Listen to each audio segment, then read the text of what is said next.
शिव जी पार्वती जी को उनके पुनर्जन्म का स्मरण कराने के लिए तीज की कथा सुनाते हैं। शिव जी कहते हैं, हे पार्वती, तुमने हिमालय पर मुझे वर के रूप में पाने के लिए घोर तप किया था।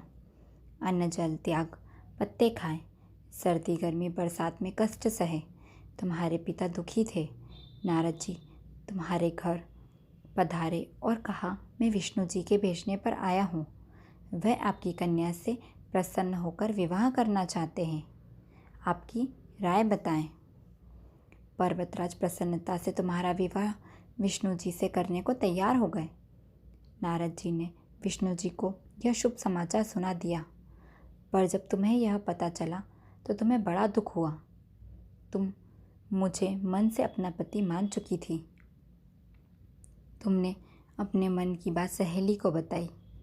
सहेली ने तुम्हें एक ऐसे घोर वन में छुपा दिया जहाँ तुम्हारे पिता नहीं पहुँच सकते थे। वहाँ तुम पर तप करने लगी। तुम्हारे लुप्त होने से पिता चिंतित होकर सोचने लगे कि यदि इसी बीच विष्णु जी बारात लेकर आ गए तो क्या होगा। शिव जी ने आगे पार्वती जी से कहा, तुम्हारे पिता ने तुम्हारी खोज में धरती पाताल एक कर दिया, पर तुम ना मिली। तुम गुफा में रेत से शिवलिंग बनाकर मेरी आराधना में लीन थी। प्रसन्न होकर मैंने मनोकामना पूरी करने का वचन दे दिया। तुम्हारे पिता भी खोजते खोजते वहाँ पहुँच गए। तुमने बताया कि अधिकांश जीवन शिव जी को पति के रूप में पाने के लिए तप में बिताया है। आज तप सफल रहा। शिव जी ने मेरा वरण कर लिया। मैं आपके साथ एक ही शर्त पर घर चलूँगी, यदि आप मेरा विवाह शिव जी से करने को राज़ी हों। पर्वतराज मान गए। बाद में विधि विधान के साथ में हमारा विवाह हुआ। हे पार्वती, तुमने जो कठोर व्रत किया था उसी के फलस्वरूप हमारा विवाह हो सका। इस व्रत को निष्ठा से करने वाली स्त्री को मैं मनवांछित फल देता हूँ। उसे तुम जैसा अचल सुहाग का वरदान प्राप्त होता है।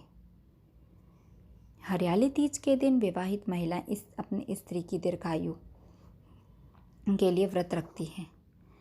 इस दिन स्त्रियां मायके से श्रृंगार का सामान और मिठाइयाँ लाती हैं, उनके ससुराल में भेजी जाती है। हरियाली तीज के दिन महिलाएं सुबह घर के सब काम काज करके 16 श्रृंगार कर निर्जला व्रत रखती है। इसके बाद में माता पार्वती और शिव जी की पूजा करती है और अंत में कथा सुनती है। कथा के समापन पर माँ गौरी से पति की लंबी उम्र की कामना करती है। इसके बाद घर में उत्सव मनाया जाता है, भजन और नृत्य होता है। इस दिन हरे वस्त्र, चुनरी, लहरिया, श्रृंगार, मेहंदी, झूला आदि ये सब भी किया जाता है। इसी तरह से हरियाली तीज का व्रत पूर्ण होता है। धन्यवाद। इसी तरह की रोचक कहानियाँ सुनने के लिए हमारे चैनल को लाइक, शेयर एंड सब्सक्राइब करें।